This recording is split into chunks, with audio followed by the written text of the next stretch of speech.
QR code అనేది అంటే మద్యం అమ్మకాలలో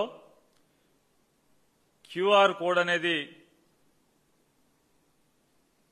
ఒక సరికొత్త విధానం ప్రపంచంలోనే ఆంధ్రప్రదేశ్ రాష్ట్రంలో ప్రవేశపెట్టారని, క్యూఆర్ కోడ్ ద్వారా మాత్రమే అమ్మకాలు జరుగుతాయి అని చెప్పని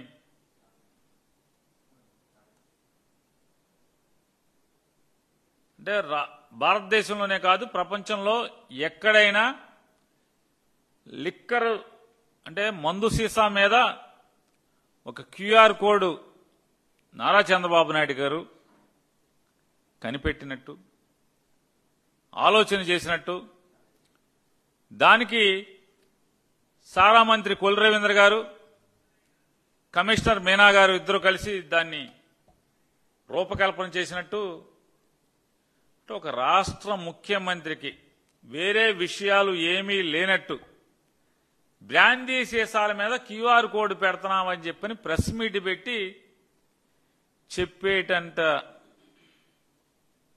ఖాళీగా ఉన్నాడు నారా చంద్రబాబు నాయుడు గారు.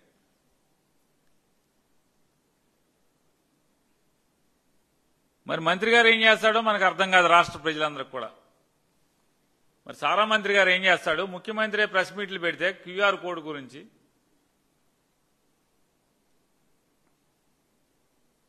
ఆ సారా మంత్రి గారు ఇంకా గొప్పోడు,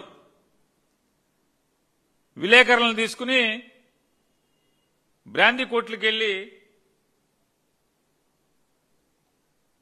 సీసాల మీద క్యూఆర్ కోడ్ ఫోన్ పెట్టి స్కాన్ చేస్తున్నాడు. అయ్యా, జగన్మోహన్ రెడ్డి గారు ప్రభుత్వం మొదటి రోజు నుంచి కూడా డిస్టిలరీల్లో తయారయ్యేటువంటి ప్రతి మద్యం బాటిల్ మీద క్యూఆర్ కోడ్ లేకుండా, ఫ్యాక్టరీ గడప దాటతాకి లేకుండా చర్యలు తీసుకుని ఫ్యాక్టరీలో కూడా ప్రతి సీసాని స్కాన్ చేసి ఎక్సైజ్ అధికారులు దాన్ని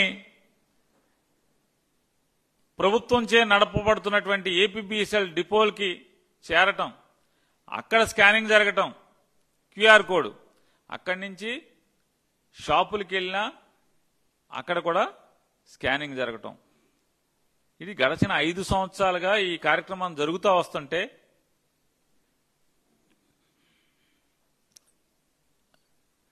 మరి మీరే కనిపెట్టినట్టు ఇవాళ ఏంటి? నారా చంద్రబాబు నాయుడు గారు ముఖ్యమంత్రిగా, కొల్లు రవీంద్ర గారు సారా మంత్రిగా మీరు బాధ్యతలు తీసుకోగానే ఈ క్యూఆర్ కోడ్ బ్రాందీ సీసాల మీద క్యూఆర్ కోడ్ ముద్రించడం లేకపోతే అది అతికించడం ఎందుకు రద్దు చేశారు? ఎందుకు రద్దు చేశారు? ఇవాళ మళ్ళీ దాన్ని ఏదో కొత్తగా మీరు కనిపెట్టినట్టు మళ్ళీ ఎందుకని ఈ డ్రామాలు ఆడుతున్నారు? ప్రతి సీసా మీద కొత్తగా మీరే కనిపెట్టినట్టు. జగన్మోహన్ రెడ్డి గారు ఉండగా 5 ఏళ్లు క్యూఆర్ కోడ్తో మాత్రమే మద్యం సీసాల అమ్మకం సాగితే ఇవాళ మీరు దాన్ని ఎందుకు రద్దు చేసి ఈ సంవత్సరం 6 మాసాల తర్వాత దాన్ని మళ్ళీ ఎందుకు ప్రవేశపెడుతున్నారు? ఎందుకంటే రాష్ట్ర వ్యాప్తంగా వీళ్లు సాగిస్తున్నటువంటి మద్యం దందాలు కుళ్ళు కంపు కొట్టి స్థాయికి వచ్చాక రాష్ట్రం మొత్తం మీద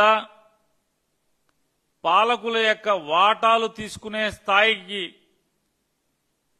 దాని నుంచి కూడా వీళ్ళ చేయి దాటి కల్తీ మద్యం పరిశ్రమలు విచ్చలవిడిగా వీళ్లు అనుకుంటున్నటువంటి పరిస్థితులు చూసి కంగారు వచ్చినట్టుంది. కంగారు వచ్చి ఇప్పుడు కొత్తగా ఈ డ్రామా మొదలుపెట్టారు, క్యూఆర్ కోడ్ డ్రామా. ఈ మొత్తం సరుకంతా కూడా మీ మనుషుల యొక్క నకిలీ మద్యం ఫ్యాక్టరీల నుంచి సప్లై కాబడుతుంది కాబట్టి సప్లై చేయాలనేటువంటి స్కెచ్ గీసుకున్నారు కాబట్టి క్యూఆర్ కోడ్ ఎత్తేశారు. ఆ వాటాల పిత్తలాటకంలో, ఆ వాటాల సొమ్ము పంపకాల్లో పిత్తలాటకంలో వచ్చిన తగులు డిపార్ట్మెంట్ వాళ్ళకి, మీ వాళ్ళకి, మీ తయారీదారులకి మీకు వచ్చేది మీకు బాగానే ముడుతున్నట్టుంది, వాళ్ళకి వెళ్ళేది చేతికి అక్కడ పంచుకోవడంలో తేడాలు వచ్చి తగులు వచ్చి డిపార్ట్మెంట్లకి మీ తయారీదారులకి ఇది కదా పట్టించింది. మీరేదో పట్టించినట్టు అంటారు. పట్టుకుని ఫోటోలు బయటకు వచ్చే వరకు మీకు తెలియదు కదా పట్టేసుకున్నారని. చేతులు కాలేక ఆకులు పట్టుకున్న చందాన ఇవాళ క్యూఆర్ కోడ్ అంటున్నారు. మీ వ్యాపారం అలరైపోయాక క్యూఆర్ కోడ్.